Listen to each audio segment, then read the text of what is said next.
Now it's time to get your mat. We're going to do some floor exercises.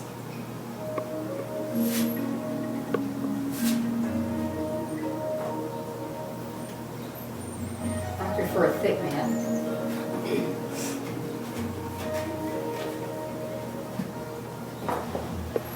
I'd like to reiterate, if these hurt, don't do them. Or modify so that you're not going to hurt your body when you do them. Don't get on the mat yet. First we're going to do a right lunge, like this. Remember to keep your back straight. When you've held this position for a few seconds, pivot the right foot, turn your hips, pivot the left foot, now you're in a left lunge.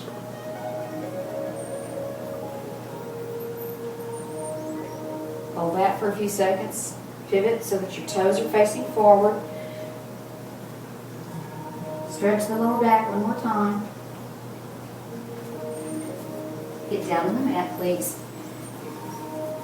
With your legs in what I call a four position. One is out and bent in so that the sole of your foot is by the side of your thigh. Start with a full breath. Exhale, stretch, hold, relax. I usually do this for a count of 15.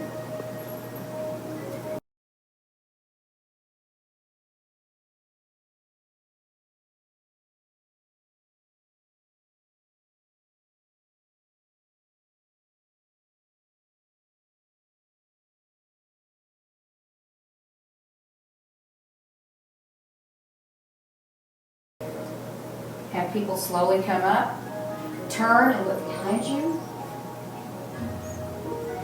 both directions. Trade leg positions and do the very same thing. Start with a full breath.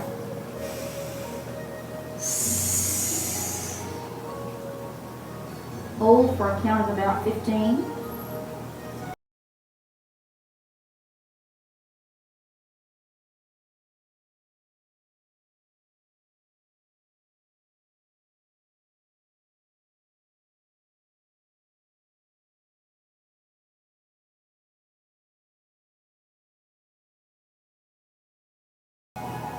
Come up slowly, turn and look behind you, both directions. Straddle, and as best you can without hurting yourself, bring your torso close to the mat with your head down and your elbows down.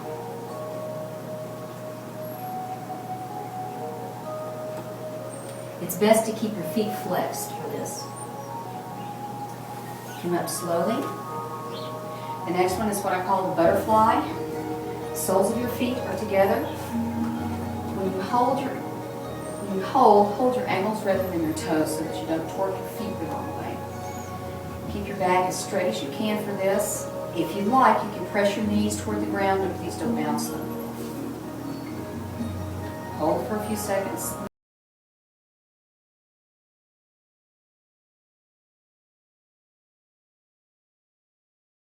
The next exercise is called the grab over.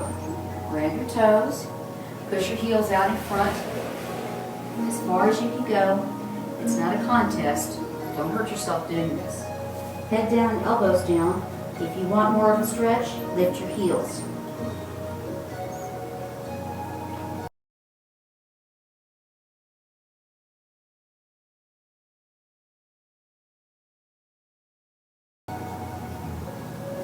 Bring your arms behind you. This one is called bringing your dantian to the ceiling. Your dantian is an energy storage vessel that's in the interior of your body, about 3 or 4 inches below your belly button and about 2 inches in. Like this. Looks much like a plank. Hold this for a few seconds.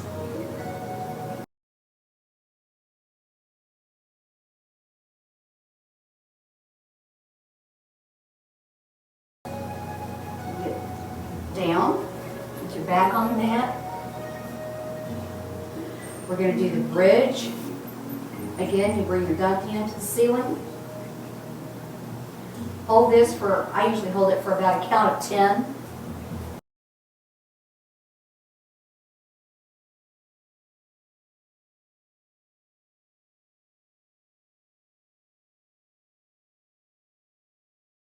Then I'll lift one leg for a count of 10.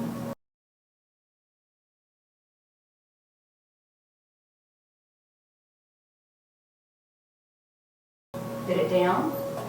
Lift the other leg for a count of about 10.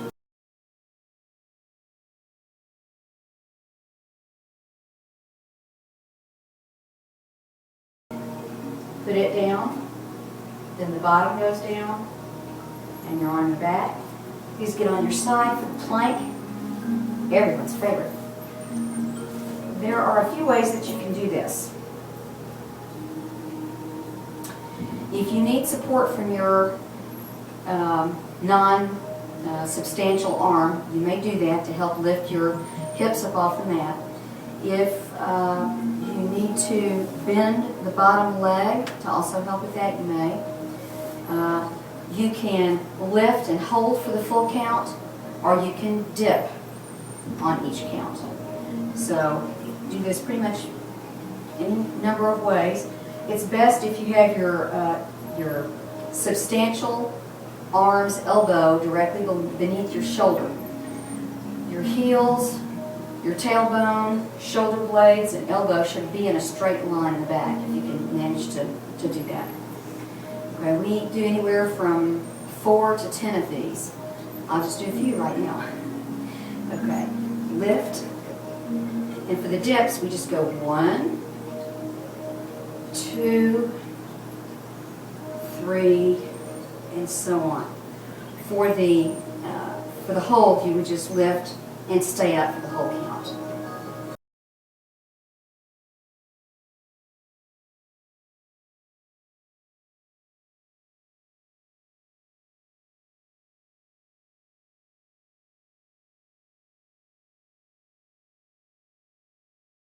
Okay, the other side would be to get on the other side and do the same thing. The straighter you are, the better.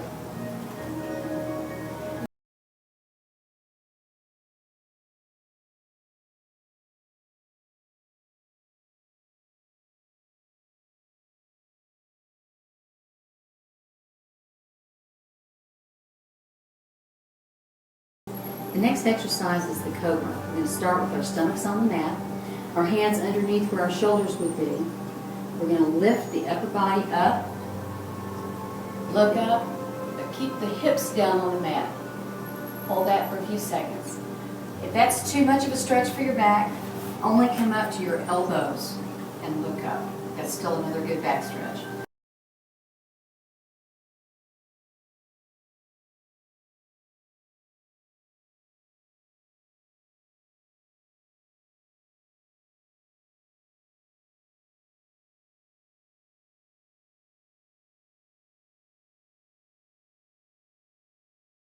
From there, we go into the baby. Some people call it the child. Hold for a few seconds.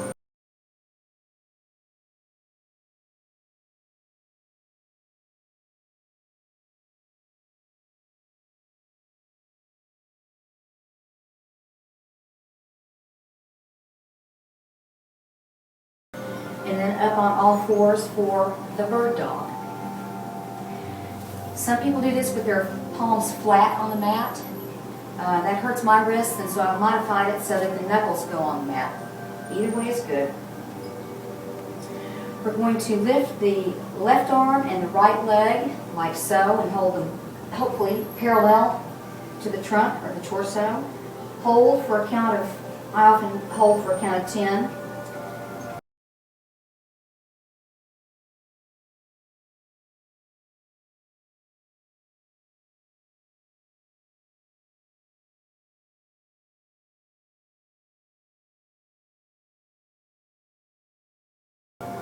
Then bring the elbow in to touch the knee and the knee in to touch the elbow and stretch.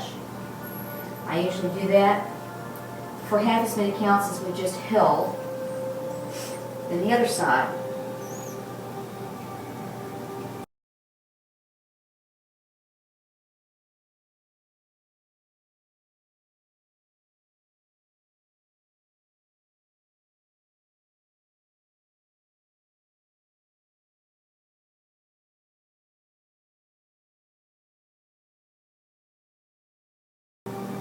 Then elbow to knee, touch, and stretch, like so.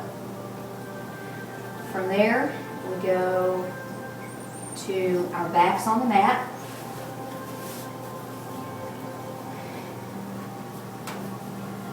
Stretch up with the arms and the hands and down with the legs and the feet. Relax.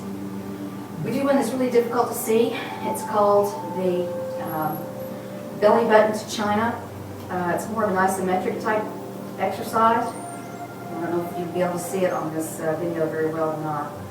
We're going to take a deep breath. We're going to exhale as we pull our belly buttons down toward our spine, the spine down toward the mat. Hold for a count of 5 and then relax. Like this.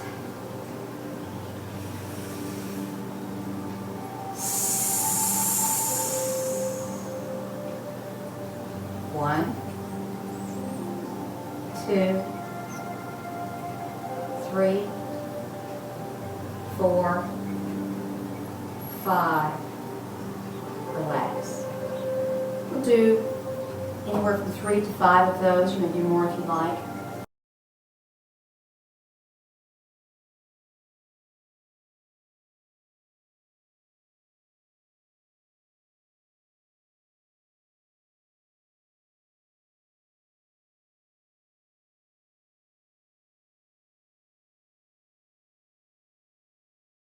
After that, we hug our knees to our chest. Remember to hug from behind, not in front of your shin.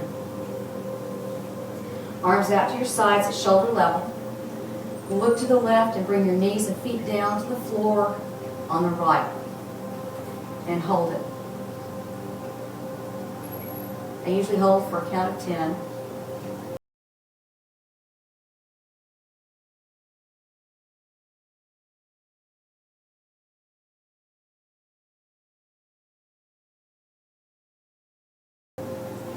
Bring knees and head to center, then look right and bring your knees left.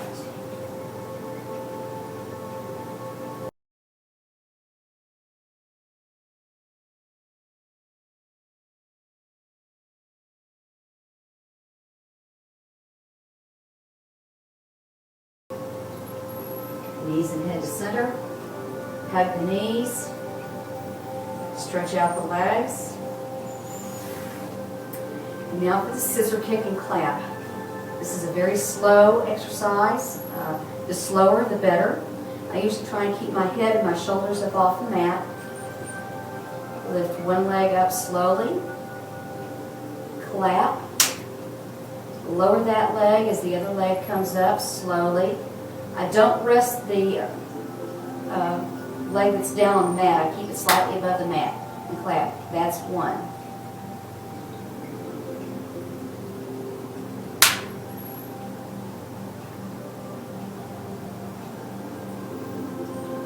2, and so on. Regain your breath and relax your breathing. Then plan your ascent and carry it out. I usually do something like this. I really like the downward dog type movement because it's a great stretch.